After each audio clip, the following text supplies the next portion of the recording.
देने का वादा किया है। गालिब ने क्या खूब कहा है, तेरे वादे पर जिए हम तो ये जान झूठ जाना, तेरे वादे पर जिए हम तो ये जान झूठ जाना, कि खुशी से मरना जाते अगर एतबार होता। तो इनकी बातों पर एतबार करना, भरोसा करना, ये एक ऐसा ही है कि जैसे खुद को अपने आप को बेवकूफ़ समझना या बेवकूफ़ बनाना। कांग्रेस और चूँकि ये इस तरह के वादे आरजेडी ने, तेजस्वी यादव ने 14 दिसंबर के दिन भी किया था कि 2500 रुपया महिलाएँ, हम 2500 रुपया हम तमाम महिलाओं को देंगे माई बहन योजना के तहत।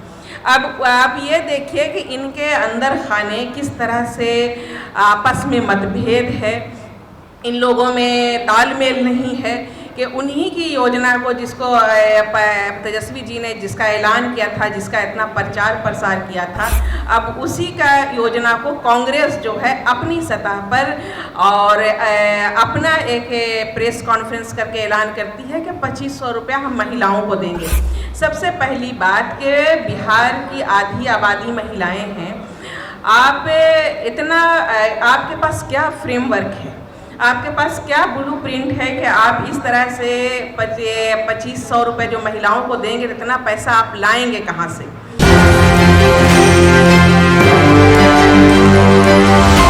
जो है विपक्षी पार्टियां जो है चुस्की लेना शुरू कर चुकी हैं। आपको बता दें कि राजद ने कुछ महीने पहले जो है माई बहन योजना की बात की थी और उन्होंने बड़े बड़े पोस्टर लगाकर इसका जिक्र भी किया था।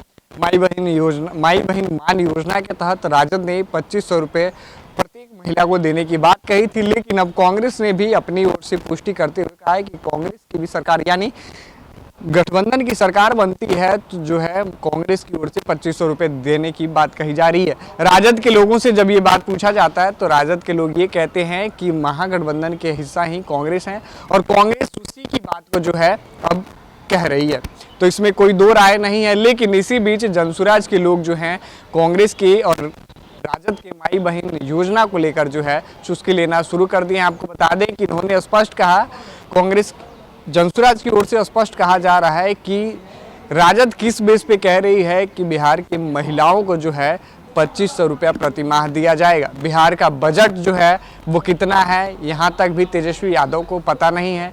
और बिहार में अगर इतनी बड़ी बात और इतनी बड़ी बजट की बात कह रहे हैं तो किस तर्ज पर देंगे और उसका आधारभूत संरचना क्या होगा?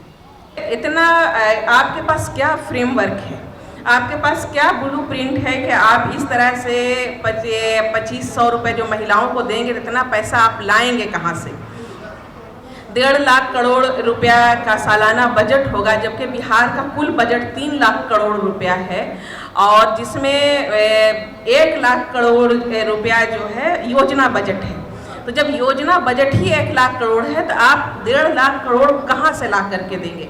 तो ये सिर्फ महिलाओं को, बिहार की जनता को बेवकूफ़ बनाने की बातें हैं और एक तरह से कांग्रेस भी अब जुमलेबाजी पर उतर आई है। अगर ये कहें तो हम गलत ना होगा कि ये लोग महिलाओं को ठगने का काम कर रहे हैं। जब कांग्रेस, आरजेडी और नीतीश जी मिला करके जब इनकी सरकार 1.5 साल पहले जब थी, तब इन्होंने क्यों नहीं महिलाओं को 2500 रुपये देने की कोशिश की? क्यों नहीं उस वक्त इस योजना का इन्होंने ऐलान किया या इस योजना को धरातल पर उतारा?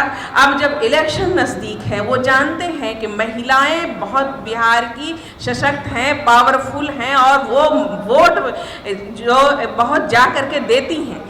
पुरुष से ज़्यादा महिलाएं शौक से जाकर के देती हैं और नीतीश कुमार जी को महिलाओं को साधने का अब तक जो है उन्होंने दावा कर रखा था। तो अब इन लोगों के तमाम पार्टियों की निगाह जो है महिला वोट बैंक पर है और किसी तरह से ये चाहती हैं कि इस तरह से लुभावने वादे करके महिलाओं को भटकाया जाए, महिलाओं को लालच दे करके उनके वोट को खरीदा जाए और सत्ता भोगा जाए। तो इस तरह से जो और बिहार की महिलाएं खूब जानती हैं, खूब समझती हैं और वो पूरा मन बना चुकी हैं जनसुराज के साथ आने का। प्रशांत किशोर जी को अपना भाई महिलाएं बिहार की मान चुकी हैं।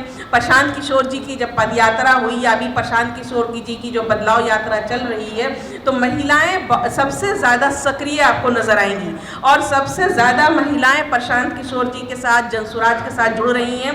और हमारे साथ हमारी सबसे बड़ी ताकत हमारी बिहार की महिलाएं हैं और बिहार की महिलाएं चाहें तो सिर्फ महिलाओं के वोट के दम पर बिहार की सत्ता को बदला जा सकता है। तो ये चीज़ें महिलाओं की ताकत को तमाम पार्टियां समझती हैं। कांग्रेस भी साधना चाहती है। नीतीश जी तो 20 साल से महिलाओं के वोट की बदौलत कुर्सी से चिपके हुए हैं। आरजेडी भी महिलाओं को पर ही टारगेट करती है। तो ये इस तरह से इनके समझ में आता है, इनकी सोच समझ में आती है और किस तरह से महिलाओं को ये लोग उपयोग करना चाहते हैं राजनीतिक तौर पर, वो समझ में आता है। और ये भी एक बात समझ में आती है कि इनके अंदर खाने कुछ ठीक नहीं चल रहा है। जब इनमें आपस में ही इतना मतभेद है, इतना इख्तलाफ है, तो फिर ये बिहार को जीतने का किस तरह से कोशिश करेंगे, या ये जो ख्वाब देख रहे हैं 2025 में कुर्सी का ख्वाब देख रहे हैं, पहले तो आप अपने अंदर की जंग को ख़त्म कीजिए, आपस में तालमेल बैठाइए। आपकी जो तो तमाम महागठबंधन में जितनी पार्टियां हैं, पहले एक मत पर तो हों।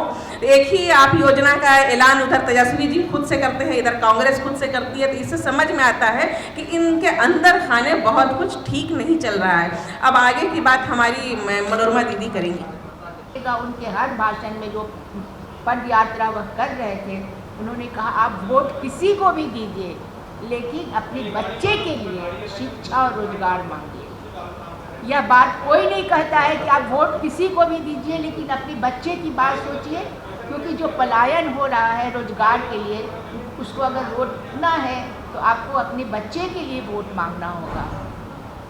दूसरी बात मैं यह कहना चाहूँगी कि जब जैसे राजद ने कभी भी नहीं, महिलाओं को कभी भी उसने नहीं रिझाया है किसी भी कारण से। उसने रिझाया है जातियों को, भाई यादव है तो मुझे वोट देंगे, अगर मुस्लिम है तो मुझे वोट देंगे क्योंकि मैं उनका रक्षक हूँ। लेकिन औरतों की बात उन्होंने कभी नहीं की है। औरतों की बात की नीतीश कुमार ने, उन्होंने औरतों का खूब वोट उतारा, उसी के चलते वो जीत करके इतनी बार आए हैं।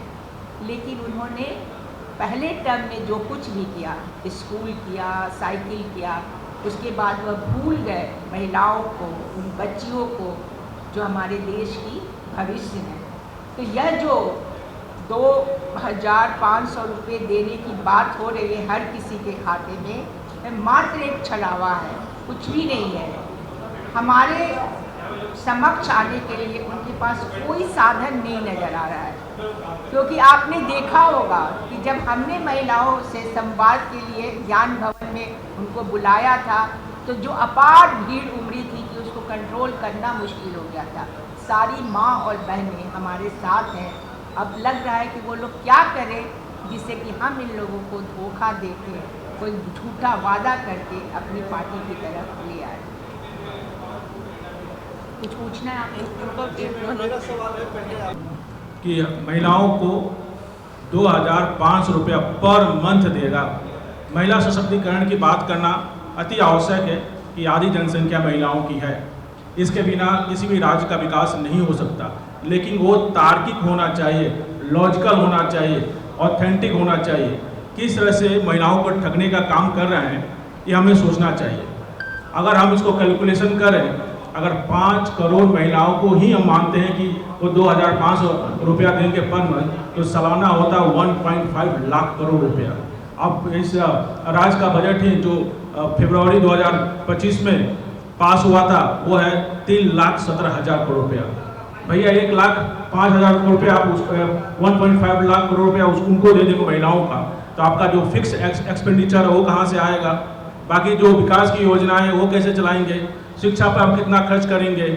आपका सोर्स ऑफ इनकम क्या है, सोर्स ऑफ रेवेन्यू क्या है, आपने कुछ बताया नहीं। ऊपर से कांग्रेस आया अपनी वो प्रायोरिटी जताने के लिए सबसे रजिस्ट्रेशन फॉर्म भी डालना शुरू कर दिया कि रजिस्टर कीजिए कि हमारी सरकार आएगी तो 2500 रुपया आपको देगी। ये पहली बार कांग्रेस नहीं कर रहा है। अब 2024 का जो चुनाव हुआ था, एमपी का चुनाव हुआ था, उसमें बोला था कि हम महिलाओं को 8,500 रुपया पर मंथ देंगे खटाखट फटाफट। जो मॉडल था वो पूरी तरह से फेल हो गया था। इनकी ये जुमला है, ये देना कोई नई बात है। सशक्तिकरण के पूरी पक्ष में है जन स्वराज, लेकिन ये महिला सशक्तिकरण इसे नहीं हो सकता। अगर महिला का सशक्तिकरण करना होगा तो उनको अच्छी शिक्षा दीजिए। जो लड़कियां हैं 15 वर्ष से कम की, उनको अच्छी शिक्षा दीजिए। जो उससे ज़्यादा के हैं उनको कम रेट पर ऋण उत्पन्न कराइए ताकि वो अपना स्वरोजगार कर सके। जन स्वराज बोल रहा है कि 4% के हिसाब से, सालाना 4% के हिसाब से वो ऋण देगी और उनको एक स्किल डेवलप कराएगी ताकि वो घर बैठे अपना रोजगार कर सके। ये होता है महिला सशक्तिकरण।